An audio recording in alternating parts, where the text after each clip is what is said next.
형제가 여러분 안녕하세요. 오늘은 11월 9일 수요일 가옥에 생긴 나병색점이라는 제목으로 레위기 14장 33절부터 42절까지를 묵상합니다. 33절 34절 여호와께서 모세와 아론에게 말씀하여 이르시되 내가 내게 기업으로 주는 가나안 땅에 너희가 이를 때에 너희 기업의 땅에서 어떤 집의 나병색점을 발생하거든. 자, 레위기 13장부터 그 전염성 피부병 그 나병에 대한 규례들을 얘기하고 있는데 그것을 어떻게 정결케 하고 어떻게 새롭게 하는가. 자, 그런데 그 병균이 이제 집 안에 그 집에 옮겨졌을 때 곰팡이균처럼 이렇게 보여지는 것을 얘기합니다. 그때 어떻게 할 것인가 하는 것이죠. 그런데 그 34절에 보면 내가 가나안 땅에 들어가서 하나님이 주신 그 기업의 땅에서 집에 살 때 그 집의 나병색점 곰팡이균을 발견했을 때라고 얘기합니다. 자, 가나안 땅이라는 것은 약속의 땅이지만 또 하나의 표현은 세상이라는 한복판으로 하나님은 이스라엘 백성들이 광야 40년 동안 배우고 훈련한 것을 이제 적용하면서 그 땅에서 정착하며 살기를 바라셨습니다. 그렇기 때문에 그 땅은 바로 세상 한복판입니다. 우리의 삶의 현장들이에요. 그것에서 과연 우리는 어떻게 죄에 물들지 않고 거룩하고 구별된 삶을 살 것인가를 말씀하고 있는 것입니다. 그 중에 하나가 이제 집 안에 그런 곰팡이균이 꼈을 때 35절 그 집 주인은 제사장에게 가서 말하여 알리기를 무슨 색점이 집에 생겼다 할 것이요. 자, 그 집 주인은 자기 집에 생긴 그 곰팡이균, 그 병균들 그것을 발견하면 그것을 덮지 않았습니다. 가리지 않았어요. 감추지 않았습니다. 누구에게 얘기해요? 제사장에게 알리고 제사장의 진단과 판단을 받기로 했습니다. 이거 겸손함이에요. 여러분, 죄악은요, 지난 주일날 설교에도 언급드렸지만 감추면 감출수록 그 죄는 점점 퍼지고 확산될 수 있습니다. 그렇기 때문에 죄는 끊어내야 되기 때문에 죄를 드러내고 죄를 알리는 것이 필요합니다. 그래서 제사장에게 이러한 상황을 고한 것입니다. 여러분, 저를 포함해서 여러분 영적인 리더들 여러분 믿고 의지하시죠? 그러면 그 모든 부분까지도 여러분 상의하고 깊이 나눌 수 있는 관계가 됐으면 저는 좋겠어요. 그래서 저희가 함께 기도하고 함께 회복과 함께 리커버를 위해서 함께 리빌딩을 위해서 같이 기도하고 같이 고민하며 같이 세워져 갈 것입니다. 그렇게 세워질 때 바로 우리 영적인 공동체 남가주 형제교회가 하나님의 거룩한 공동체가 서가는 것입니다. 그래서 서로에 대한 믿음이 있어야 되고요. 그 다음에 겸손함이 필요한 것입니다. 36절 제사장은 그 색점을 살펴보러 가기 전에 그 집안에 있는 모든 것이 부정을 면하게 하기 위하여 그 집을 비우도록 명령한 후에 들어가서 그 집을 볼지니. 자, 집에 있는 것을 모든 걸 판단하기 전에 그 집안에 있는 중요한 것들을 다 꺼내내라 그랬습니다. 왜냐하면 부정하게 여기게 되면 씻어야 되고 또 질그릇이나 토기 같은 것들은요 그 곰팡이균이 묻었다 그러면 어떻게 되죠? 그건 다 깨서 부숴야 합니다.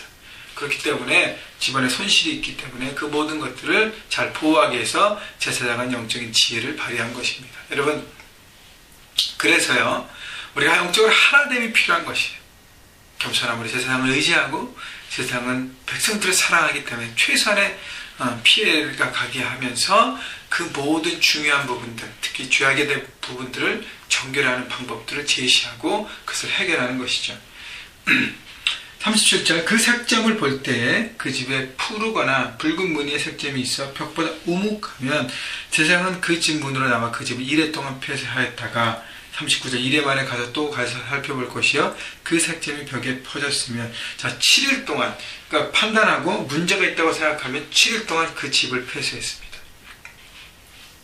여러분 7일 동안 사람을 격리하는 것도 어렵지만 7일 동안 집을 폐쇄하는 것도 참 어려워요. 그죠? 집안에 있는 많은 사람들이 다른 집, 이웃과 다른 집에 가서 살아야 하는 것입니다.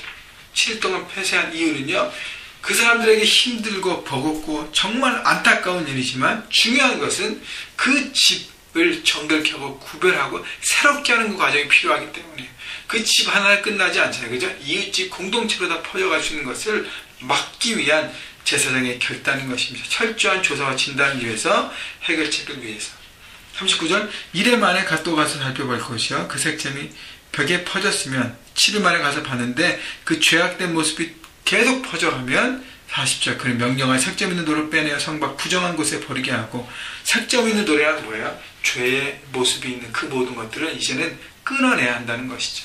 드러내야 합니다. 타협할 수 없습니다.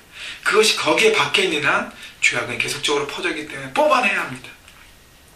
그리고요, 41절, 또 집안 사방을 긁게 하고 그 긁은 흙을 성박 부정한 곳에 쏟아버리게 할 것이요. 집안 사방을 긁게 하는 것은 주변도 정리한다는 것이죠. 죄악에 있는 모든 요소들을 다 긁어내고 끌어내서 완전히 정리하는 것입니다. 그렇지 않으면 새롭게 하나님 와는 구별된 삶을 살 수 없는 것이죠. 그리고 42절, 그들은 다른 돌로 그 돌을 대신하며 다른 흙으로 집에 발을 찌니라. 자, 새로운 돌로 리플레이스먼을 하라는 것이 새 것으로 새 흙을 바르고. 여러분, 그래서 죄악은 타협할 수 없다는 것을 다시 한번 말씀드립니다. 죄는 제거해야 돼요. 죄의 요소는 제거해야 돼요. 우리 마음 가운데 자꾸 죄를 향하는 그 습성, 그 마음, 탐심, 게으름, 영적인 게으름, 그 다음에 교만, 욕심, 이런 것들은 다 제거해 버려야 돼요. 마음들 제거해 버려야 하는 것입니다. 여러분, 그리고 또 하나 체크해야 될 것은요, 여러분이 현재 살고 있는 집 안에 내 안에 죄를 유혹해 하는 모든 것들이 있다면 그것은 다 없애야 합니다. 그런 형상들, 그런 모든 물건들, 여러분, 그런 것들은요, 치워버려야 합니다. 그렇지 않으면 그것 때문에 자꾸 죄 가운데 빠지게 하는 것입니다.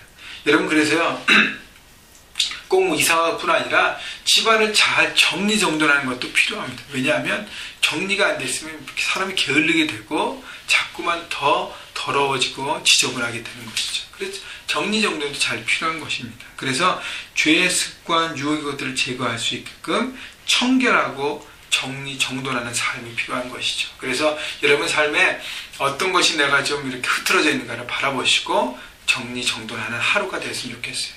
청결케 하는 하루가 되었으면 좋겠습니다. 여러분, 집안에 먼지를 쓰는 것도 쓰면서 여러분 마음의 먼지도 쓸어내는 것입니다. 그래서 이렇게 깨끗하게 새롭게 할 때 여러분의 마음도 새롭게 되고 여러분의 중심도 새롭게 돼서 하나님 원하는 삶을 살게 하는 것이죠. 여러분의 집, 여러분의 방은 하나님 예배하고 묵상하기에 부족함 없는 곳으로 만드셔야 하는 것입니다. 여러분, 그렇게 해서 좋은 하나님의 찬양하는 음악도 흘러나게 하고 하나님을 바라보는 그런 마음의 평안을 주실 수 있도록 여러분 환경을 만드셔서 그것이 하나님을 예배하는 곳, 하나님을 기쁘게 하는 곳, 하나님의 마음을 품는 곳이 될 수 있도록 만들어 가십시오. 그렇게 들으시고 하루 동안 그렇게 돌아보시고 새롭게 되시는 여러분 모두가 되기를 주님의 이름으로 축원합니다.